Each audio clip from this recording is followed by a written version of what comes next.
Well, it was $60 a week, including electricity, and walking distance to the university, which I'd been selected to go to in Sydney. $60 a week. And walking distance also to a local shop, which had these loaves of bread or something similar for about 80 cents a loaf. It was incredible. And as I drove with my dad to my new home in Sydney, we hit Sydney and we got to the leafy northern suburbs and we could pass the various train lines. And my place was going to be only a short train ride to Olympic Park. And this was the year 2000, the year of the Sydney Olympics, and so that was a particular bonus. Now, I'd paid my deposit to get in, and there was no reference checks required. We got to Sydney, and we headed over the Parramatta River after we'd gone through the leafy northern suburbs, and we made it across the river, and we'd looked down the harbour. It was beautiful, and we kept on driving, and finally hit my new home, an apartment complex of sorts. This was the Auburn Hospital student accommodation, converted nurses' quarters. And my room was about the size of this table, maybe double. It was clearly not very big. The room was on a floor of 30 rooms with a kitchenette shared between all 30 people. And a couple of fridges, one in the lounge room of the common lounge room because there wasn't enough room in the kitchen. And as I opened them to put one of the fridges to put my food in, which I could stack in that little spot, there was no room. It was full of beer. No staff on site. There was ambulance sirens at 2 a.m. every night because right next door to a student accommodation that is a nurse's quarters is a hospital and an emergency department. On Friday, the mosque bells would ring and the calls to prayer of exuberant Turkish men yelling to one another across the street in joy. The ruckus on Wednesday night of uni pub night as students left to go out and then would come back in, and every weekend, all hours, and then the dares of one inebriated student to many others to climb up a level of the apartment complex and jump to the pool below, off the veranda. And so they'd run through the nurses who lived on level 1 and they'd jump out, fair enough, about 1.5 stories high. And then they'd do level 2, and then they'd dare each other to do level 3. I lived on level 5. And one night at about 1 a.m, I heard the veranda door open and heard a scream and looked out my window, and he was in the air from level 5 going down to the pool. Amazingly lived and didn't need to go to the emergency department. What had I committed to in committing to this place? What was this place even about? Could I live here? Could I stay alive here? Could I stay Christian here? I'm naturally an optimist in looking out on life. Change to me is generally exciting. My view of the future is normally pretty rosy, and I generally expect that I'll be able to cope with what's to come, whatever it may be. I give the benefit of the doubt to myself and usually to others as well. But the reality at this student accommodation, that was being tested. The reality of the future is not always what I imagine it to be. Maybe you're feeling this way even now in life. Maybe you've had a new opportunity or you've got one coming up, a possibly good and promising thing that you think that's going to happen in the future, or something you've begun, a new exercise regime maybe, a mental health plan, or a new friend to get to know. There's hope on the horizon. Maybe a new romantic relationship or a new opportunity to serve here at church, a new job, starting at uni, a new Bible devotion plan. There's all these new things we might look forward to and be even moving towards. But now maybe the reality is setting in. Either I've just reminded you of the reality that it will set in, or you're feeling that yourself because you've been on this journey for a little bit. It hasn't quite turned out as you've hoped or as you've planned. That cool sounding lecture, that title of that subject which sounds interesting at uni, and now it's your most hated subject. Or serving in a ministry at church is just way more work than you ever imagined it to be. The time with that new friend is starting to turn to conflict. That first date that you were hopeful about was pretty awkward. Now, why does this happen to us? Even regularly happen to us? And could it be that some of the reason for that is not just external, other people, other factors, but actually internal, that we ourselves are part of the problem? I'm not always the person that I hope I will be. Maybe that's your story too. Maybe you're the self-disciplined person in your rosy picture of tomorrow, and then when you get there, you're less than self-disciplined. You don't do the exercise that you'd planned to do. You don't maintain your passion for Jesus. You don't hold your tongue like you'd hoped. Easy examples for me to think of, because I can think of myself in each of those examples. Not the friend I was sure I would be.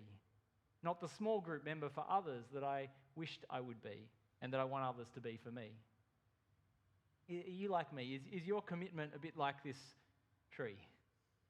Frail, breaking. My guess is that we're all like that sometimes. Well, today in this next section of Matthew chapter 8, we meet three different types of committers. People who we might all resonate with in different ways. All of them are keen to join Jesus, to follow him, and though each of them are frail in their own way. And we're going to think about this question: who is Jesus? These stories are about people's responses to Jesus. We see that. We heard those stories before. But as we look at their responses to Jesus, we meet Jesus and we see his responses to them. What's he on about? Who is he? Well, Jesus is attracting a following in this section in Matthew 8. Remember his great Sermon on the Mount in Galilee, and then northern Israel, and the powerful healings of many people, and the crowds are coming to follow him, and there's all these randoms and unknowns and irreligious outsiders that Jesus engages with and interacts with. And then Matthew chapter 8, verse 18. Jesus saw the crowd around him. He gave orders to cross to the other side of the lake. Now this lake is some 13 k's wide. So like Jesmond roundabout to Newcastle beach. It's a long way. You could see the other side of the lake on a good clear day, but it's a fair distance. Now at this moment, the crowd's gathering around Jesus. Notice what he does. He orders his disciples to get the boat ready that they go to the other side of the lake. He's not reveling in the attention of the following, the crowd. The problem is actually his popularity. He's decided he wants to get to the other side. But this religious scholar comes up to him. Teacher, I'll follow you wherever you go. Sounds so keen and committed. In those days, people would attach themselves to a teacher, a wise person, a sage. They'd become students of the teacher, disciples, and they'd follow that person around, they'd listen to their instructions, and deliberately be learning, not just from their words, but from their life. The more followers a teacher had, the more status and wealth that would bring to them. And so when this guy says to Jesus, I will follow you, he's giving up his own career path. Any following that he himself had as a scribe, a teacher, he's tossing that in, right in front of them, in front of this crowd, to commit wholeheartedly to Jesus. He's putting himself on the line here. And so what does Jesus say? Well, great, you're in. Come, jump in the boat. Let's go. Be my disciple. No, Jesus says, foxes have holes. Birds of the air have nests. But the Son of Man, talking about himself, has nowhere to lay his head. Jesus says he doesn't even have the comforts that a bird has or that a fox has. No home, no nest, no rest. What does Jesus mean here? Is Jesus actually literally sleeping rough? Well, the great Jewish teachers, the greatest of the Jewish teachers, had the most honor. The best teaching gigs in the best synagogues. Jesus thinks that this guy thinks that Jesus has that trajectory, that's Jesus' future. And so if he joins Jesus, that will be something of shared honor with him.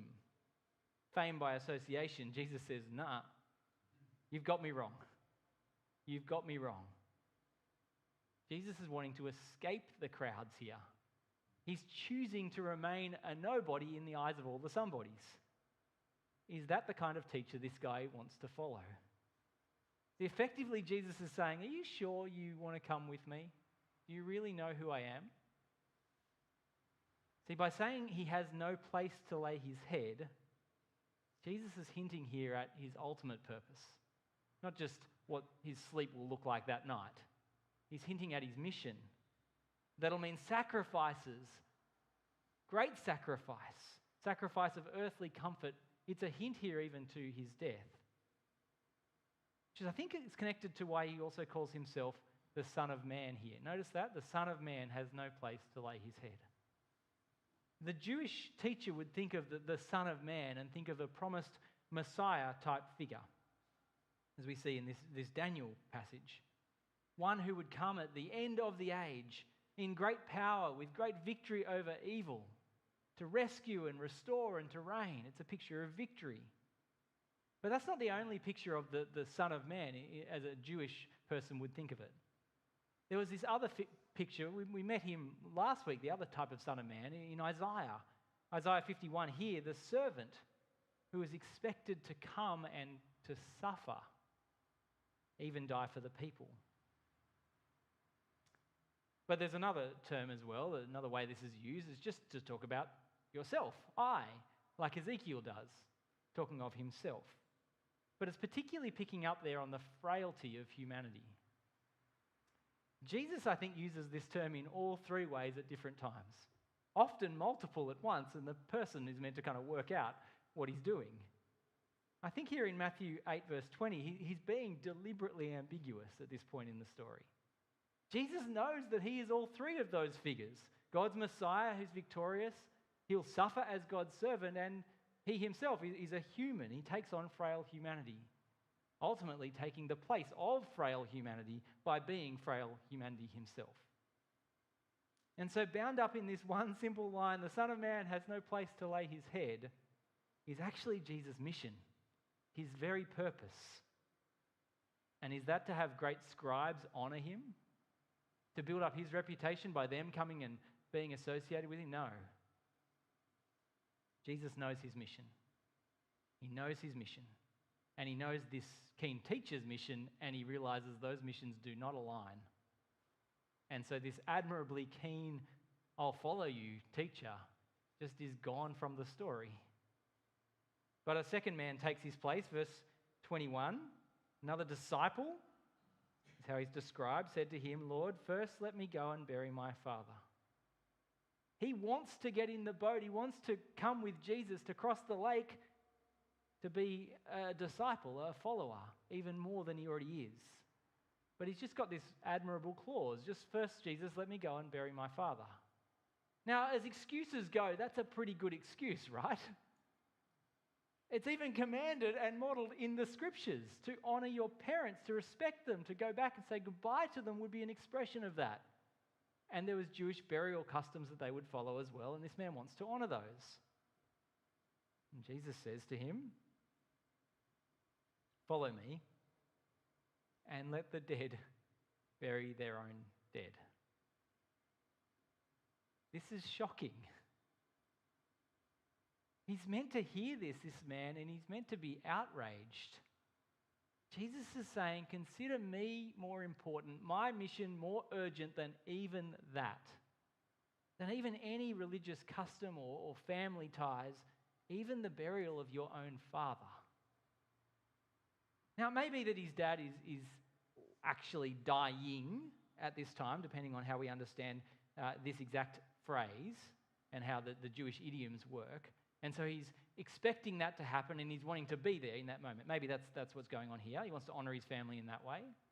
It could be that he's wanting to follow the custom of the time where a year usually after someone had died, they would then exhume the bones and place them in an ossuary box.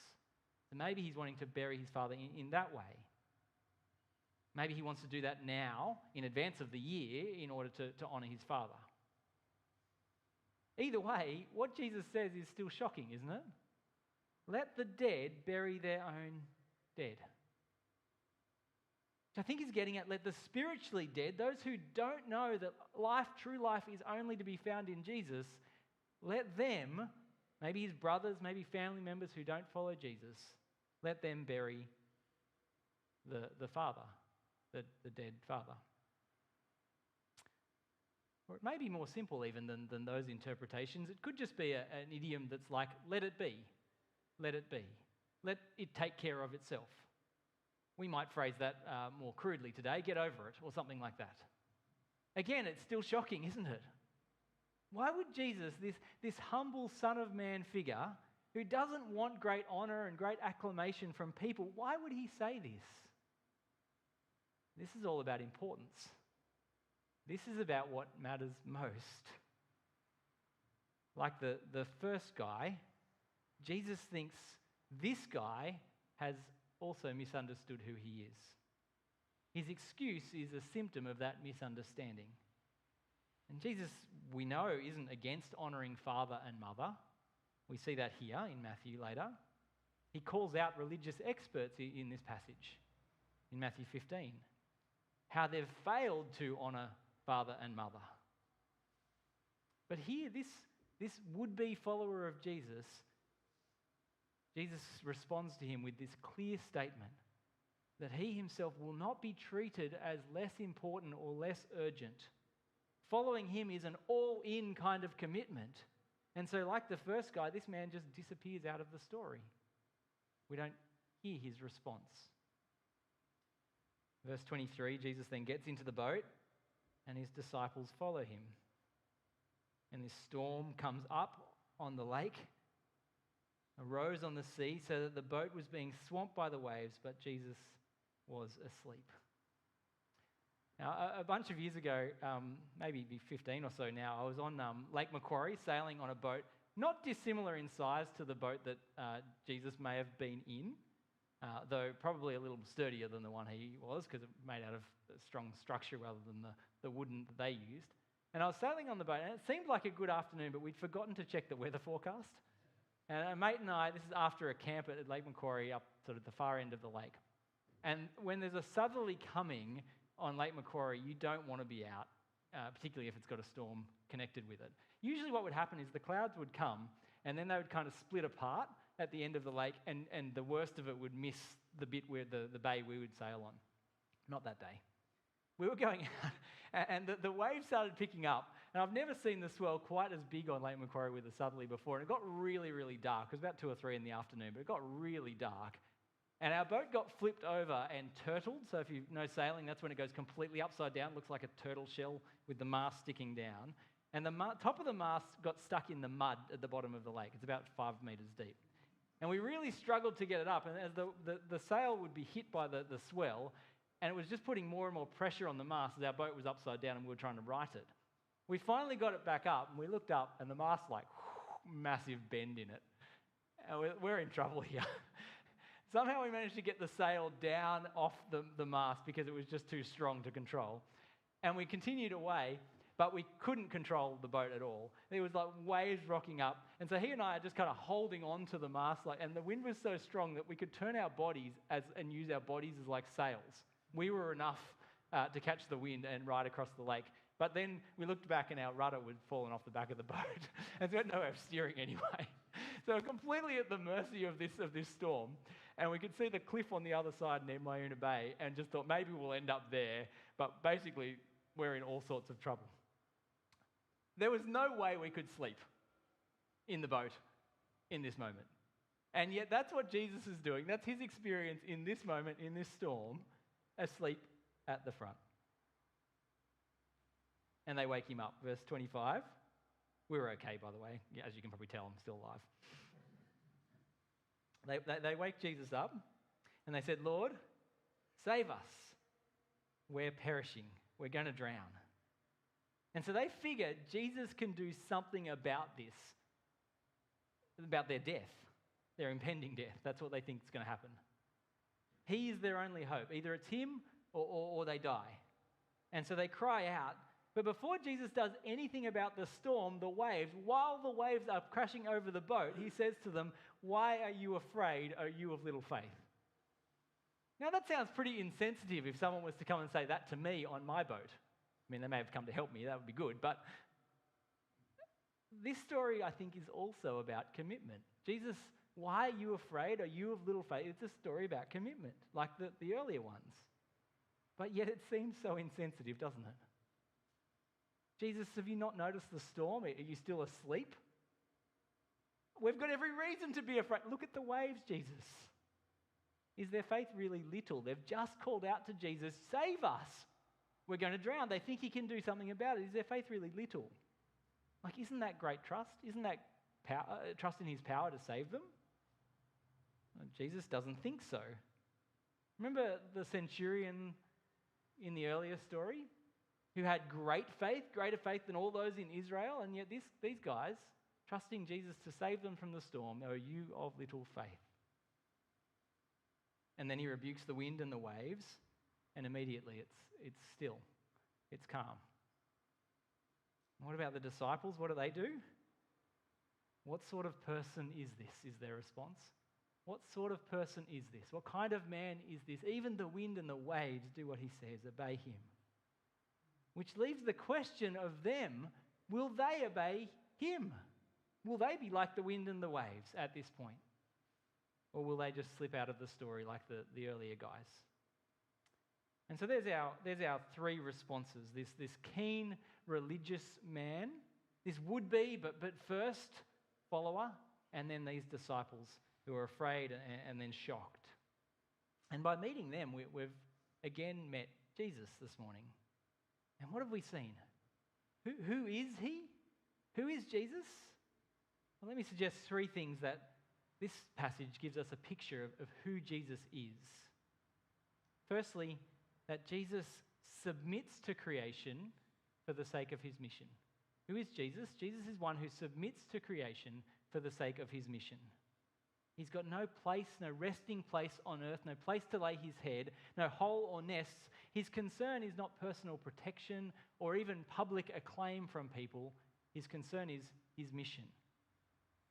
The dead can bury their own dead because Jesus is on about life, bringing eternal life to people, and that's an urgent mission as he sees it. And so he submits himself to the limits of creation, to not just being human, but to suffering as a human, to frailty as the Son of Man for the sake of that mission. Now we think, how can Jesus sleep in a boat in a raging storm? Well, it tells us that he's human, he's exhausted, but also because his mission is not yet complete. He knows what he's really here for, and God will protect him to that end, that he will come not to die in a storm, but to die on a cross for the sake of humanity. Jesus submits to creation for the sake of his mission. Second thing we see is this, that Jesus claims his mission is more important than anything in all creation. Jesus claims that his mission is more important than anything in all creation. He's not meek and mild. He gives orders to be taken to the other side of the lake. He questions the commitment of this keen teacher. He commands follow me, leave your father, to a would-be follower, and he calls out desperate disciples for their little faith. He's not meek and mild. His response in all these instances is addressing their failure to see who he is and what he's really come to do to align themselves with his mission. They've misunderstood who Jesus is, and so they've misunderstood what he's on about. He's God's Messiah. He's the Son of Man. His mission is more important and more urgent than any gaining honor in this creation. But Jesus knows he's ultimately the Lord, the creator of all creation. But then can he back up that claim? Can he back up that claim? I think he can in this story because Jesus validates his claims by demonstrating his authority over all creation. He arose, rebuked the wind and the waves, and there was great calm. And the disciples marvel, what sort of man is this? Even the wind and the waves obey him. How do we answer that question? What sort of man is this that can do this? Right through the Old Testament, we see pictures, particularly from early in the creation narrative, of this calming of the chaos.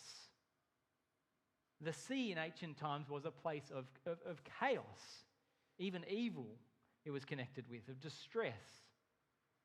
Genesis 1, in the beginning, God created the heavens and the earth, and the darkness was over the face of the deep, and the Spirit of God was hovering over the face of the waters.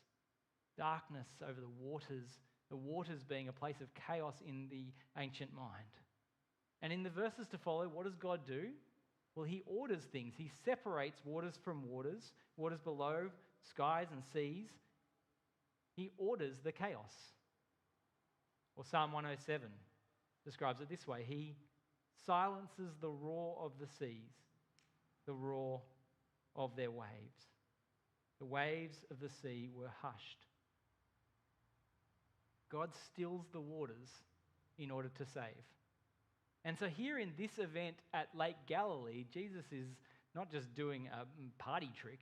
He's saving people, yes, but he's pointing out his power as God of creation, God who can calm the chaos. Jesus calms the storm. And as we fast forward in Matthew's account, we've got Jesus in all his humanity here, subject to creation, dead on the cross. When he does get a place to lay his head, it's in a borrowed tomb. And yet in those same moments, it's Jesus in all his divinity, isn't it? Rising again to beat sin, to ultimately calm that chaos, the great chaos that it causes in the world and in our lives. And so if this is all who Jesus is, this passage leads us to ask, well then who are we? Who are we? And can we even commit to this Jesus? Because my guess is, like my example of moving to Sydney, our answer of the future is generally positive. Of course I can. I'll be able to do that. I can commit.